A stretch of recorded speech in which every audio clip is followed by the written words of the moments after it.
취업 준비를 할 때 어떨 때는 떨어지고 어떨 때는 붙고 그럴 건데 그건 대부분 복불복이다. 왜냐하면 채용 공고를 내고 인사 담당자가 몇 명이 지원할지 알 수 없다. 우리도 한 4, 50명 생각했는데 거의 70명 가까이 지원을 했거든. 그러니까 배상받기라고. 그리고 스펙들도 이전보다 더 좋아진 것 같아요. 그만큼 노동시장이 안 좋아졌다는 게 많이 느껴져가지고 불합격 통보 나중에 받는다고 하더라도 너무 아파하지 말고 많은 곳에 지원했으면 좋겠습니다.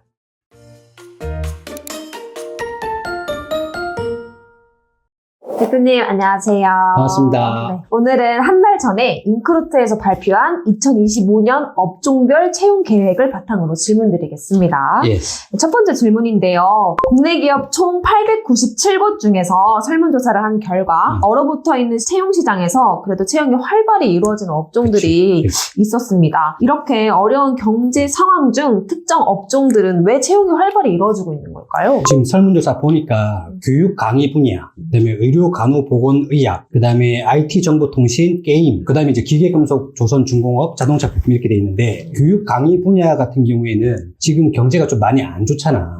그리고 지금 이슈가 AI 발달과 신산업 성장 관련된 부분이거든. 취업은 안 돼. 그리고 이런 이제 신산업이라든지 이런 그 기술 발달 같은 경우가 많아지니까 각자 도생의 시대라고 했잖아요. 회사에서는 어느 정도 준비된 사람, 능력 있는 사람들을 먼저 뽑으려고 하는 시대가 왔고 그 와중에 이러한 산업의 발달이 있으니까 취업은 안 되고 교육에 대한 이슈가 많아지고 하니까 거기에 대한 사람들이 몰리는 현상들이 발생을 하게 되겠지. 그러다 보니까 교육 강의 분야가 가장 높은 채용 계획을 보이는 게 맞을 것 같고 그리고 코로나 때 좀 안 좋았잖아. 지금 이제 풀리는 거지. 그리고 지금 취업이 안 돼서 그런 영향도 많이 클 거야. 의료, 간호, 보건, 의학 이쪽 분야는 지금 우리나라 인구 고령화 그 이슈가 클 거야. 그래서 이제 필수 서비스이기 때문에 특성상 경기 변동이 상대적으로 앞으로도 계속 덜 민감할 거야. 그리고 IT 정보통신 게임 같은 경우에는 이제 디지털 전환이나 AI 혁신에 대한 부분 그대로 따라가는 거고 그 다음에 기계 금속 조선 중공업 이게 돼 있는데 자동차 부품 이게 일부 제조업은 수출 경쟁력 유지를 위해서 인재 확보에 투자를 하고 있을 가능성이 높지. 왜냐하면 지금 달러 강세잖아. 그러면 우리나라에서 수출을 하게 되잖아. 달러로 돈을 받게 된다고. 지금 이제 우리나라 상황에서 수출을 하는 그런 기업들, 그런 이제 업종들, 그런 업종들이 지금은 그나마 돈을 뽑아야 될 때지.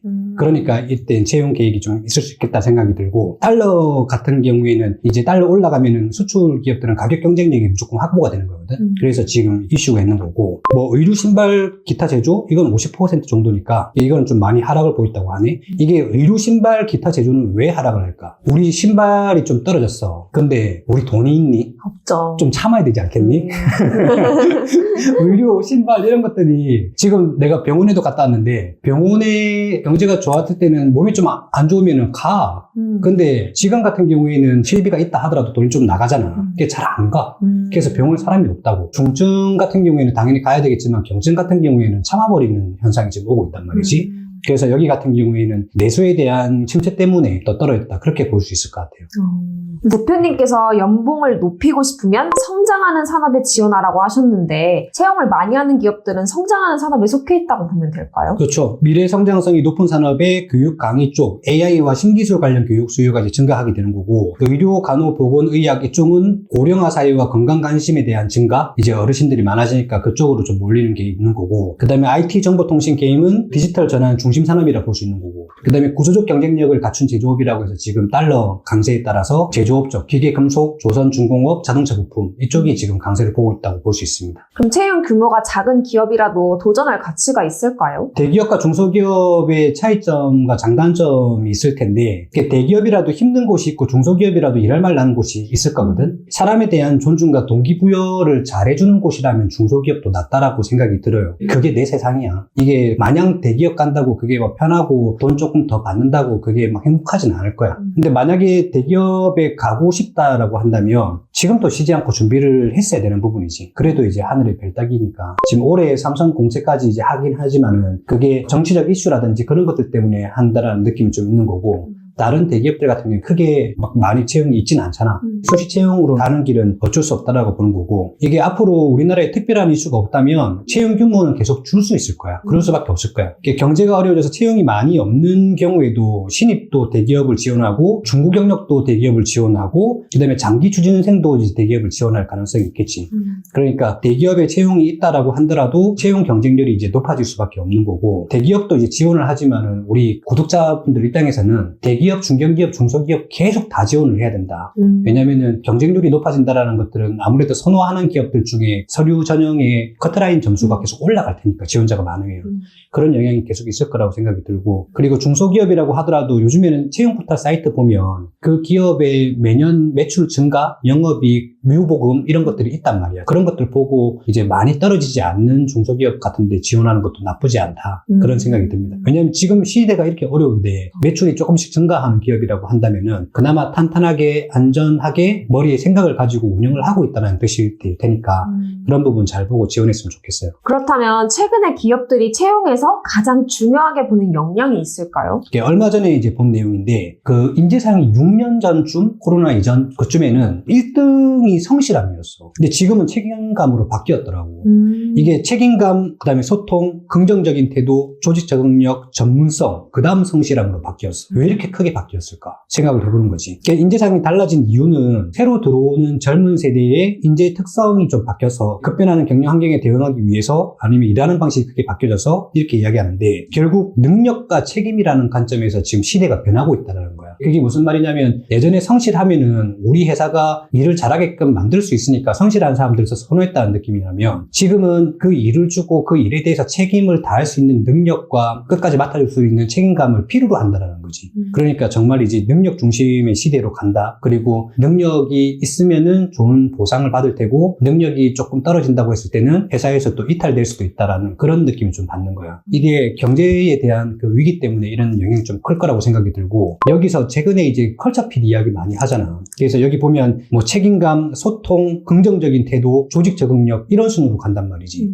이 말은 무슨 말이냐면 최근에 입사하는 사람들의 성향이 안 이렇다라는 거야. 책임감이 조금 없고 소통이 부족한 느낌이 들고 긍정적인 태도가 없으며 조직 적응력에 문제가 있다라는 생각이 든다라는 거야. 그렇기 때문에 이렇게 인재상이 바뀌는 거라고. 이게 예전보다는 더 달리 이직이 더 많아지고 퇴사가 또 빈번하잖아. 그런 부분들 때문에 퇴사 같은 경우에 대해서 회사에서 많이 민감하게 지금 걱정을 하고 있는 거고, 그리고 기존의 조직과의 소통 그런 문제, 그 다음에 뭐 비판적인 태도가 너무 강할 경우에는 조직의 분위기가 좀 안 좋아질 수 있으니까 그런 긍정적인 태도, 그리고 맡은 일에 대한 책임감 이런 것들이 강해진다라고 볼 수 있는 거지. 그래서 면접을 볼 때는 최근의 인재상에 맞게끔 자기가 그렇게 대할 수 있다, 그렇게 행동할 수 있다 이런 것들을 많이 어필이 되어야 될 것 같아. 실제 그런 사람이 아니라 하더라도 면접 때 그렇게 이야기하고 나서 그렇게 살면 돼요. 앞으로의 시대는 이렇게 살아야 된다는 거야. 회사에서 이런 사람들 원하는데 어떡해. 근데 이런 것들이 있으면 회사 입장에서 다 좋아. 그리고 개인 입장에서는 지금 당장 불만이 되고 힘들 수는 있겠지만 이런 태도로 몇 년간 일한다고 했을 때 혹시라도 우리 사회가 조금 더 경제가 좀 푸근해지고 좋아진다라고 했을 때 분명히 대가는 따를 거라고 생각한다.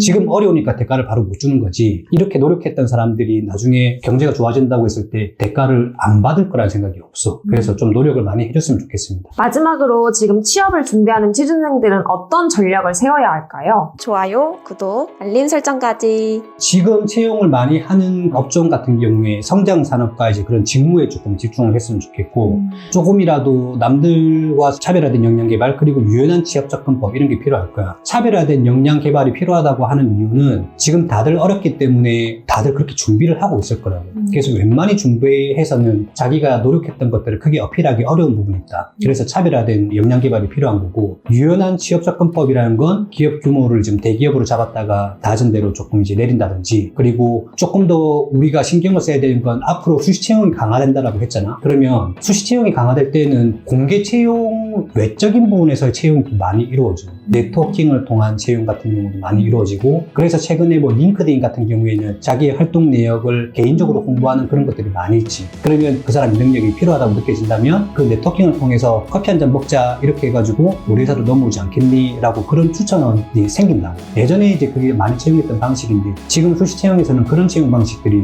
이루어질 가능성이 높다고. 그래서 개인의 네트워킹을 잘 활용했으면 좋겠고, 그 다음에 아무래도 비용 대비 효과가 높은 건 우리 이력서상에 작성하는 것 중에는 자격증이 될 거야. 그리고 최근에 직무와 관련된 교육 프로그램들 이런 것들을 조금 많이 준비했으면 좋겠고, 시장에서 우리가 취업 준비를 할 때 어떨 때는 떨어지고 어떨 때는 붙고 그럴 건데 그건 대부분 복불복이다. 왜냐하면 채용 공고를 내고 인사 담당자가 몇 명이 지원할지 알 수 없다. 우리도 한 40, 50명 생각했는데 거의 70명 가까이 지원을 했거든. 그러니까 괴상 깎이라고. 그리고 스펙들도 이전보다 더 좋아진 것 같아. 그만큼 노동시장이 안 좋아졌다는 게 많이 느껴져가지고 불합격 통보 나중에 받는다고 하더라도 너무 아파하지 말고 많은 곳에 지원을 했으면 좋겠습니다. 이상입니다. 우리 다음에 또 봐요. 안녕.